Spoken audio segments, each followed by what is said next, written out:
Well, speaking of U.S. soccer, let's get into some news around the USL. Now, we want to start off, as we always do, of course, is with Las Vegas Lights. Because last year they came on strong. They had Joey Bats. He came around, and for a turn of things, he decided to punch the league in the face a little bit and really put the league on notice.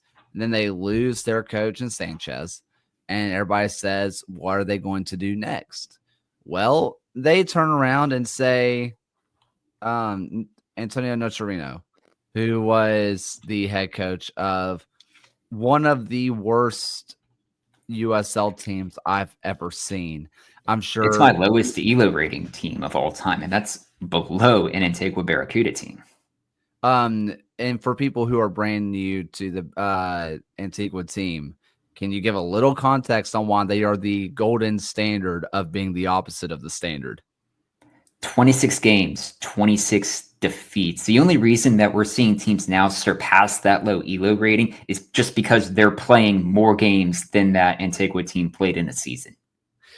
So we are talking about a team that, according to Ryan's ratings, is worse than a team that refused to win a game. And he was the head coach. But as a lot of people have said, what do you think about this? Do you want to sit there and say, well, hi, John, how are you? The one thing with this, and you are coming right in to try to give Las Vegas fans some hope if you can, is that Miami was an absolute dumpster fire, and that there was going to be nobody that could succeed with that. Genuinely, the only coach I think who probably could have succeeded with that was a kind of a meme comment in our live chat, which was Bob Lilly could save Miami. Unironically, I think that Bob Lilly is the only coach in the USL who could have actually gotten a lot of results. I say a lot, more results out of this Miami team. So I think there is a part of a Las Vegas fans that say you can't take Miami with anything because it was Miami and it was just a dumpster fire trying to just play the youth because it's cheap. But if you're a Las Vegas fan, you're also going to say we went from Sanchez to this, and we have not one but two record transfers, and they were both sells. And what are you left with? What can you tell yourself if you're a Lights fan to make yourself excited for this?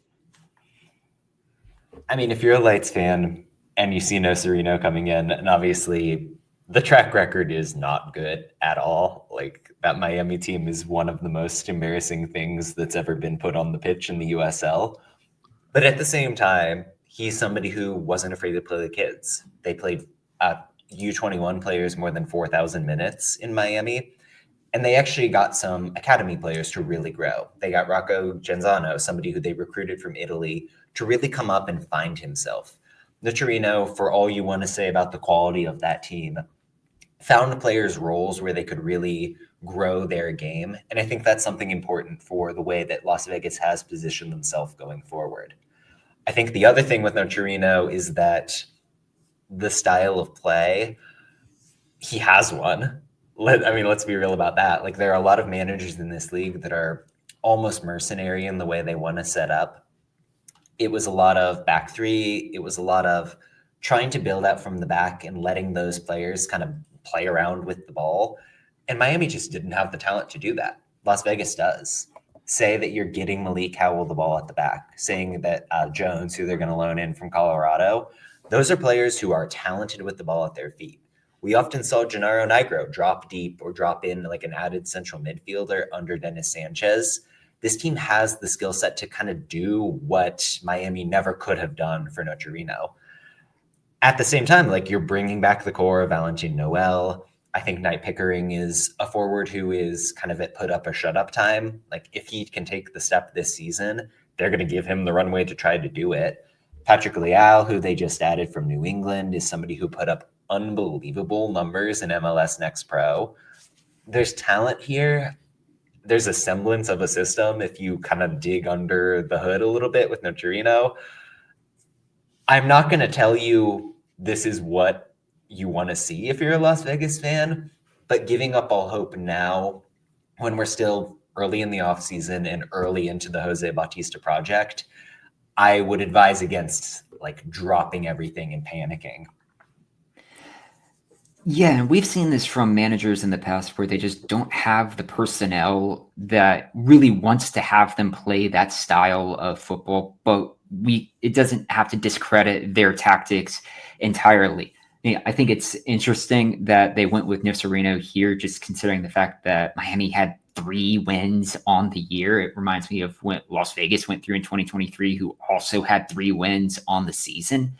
But I don't think it's time to completely throw away all hope for Las Vegas right now, especially after you had these 2 major sales that you could see that money getting reinvested into better players to further upgrade the team. So I think, especially at this point in the season, in the preseason, trying to get to the start of the year, let's just wait and see how the remainder of their transfer business goes, how they look in preseason before we start casting judgment.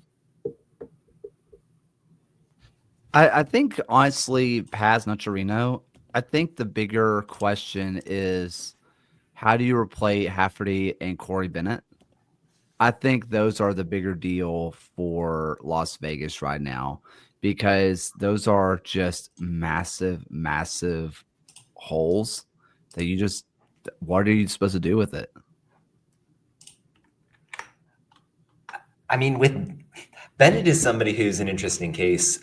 I was frankly somewhat low on him coming out of Charlotte. Like he'd shown a lot of potential, but especially in 2023, the goal scoring really wasn't there for him. And I think they just found the right systematic fit where he was able to do his thing as a number 9 and really thrive. Maybe Knight Pickering is that guy within the Nocerino system. And I think if you look at Miami as a template, not in terms of the success, but the usage of a forward line of 2 or 3 forwards who are quite mobile, who are good about getting out on the counter, I think Pickering has the ability physically to run that system quite nicely. And he can be kind of that blend of maybe the Frank Lopez and Alan Gavilanes mold that we saw with Miami. He's got something of an in-betweener skill set that ought to do well. I think Hafferty, the thing with him was the versatility for sure. Like if you wanted to push Sean Smart upfield, Hafferty could be right back. If you needed him in the back line, he was solid there. But he's not someone who was maybe definitional for what the lights were doing. Both of them, to me, feel like they can be replaced. I think, and we saw it in the comments, JC Ngondo is really the player that is a big deal to be losing.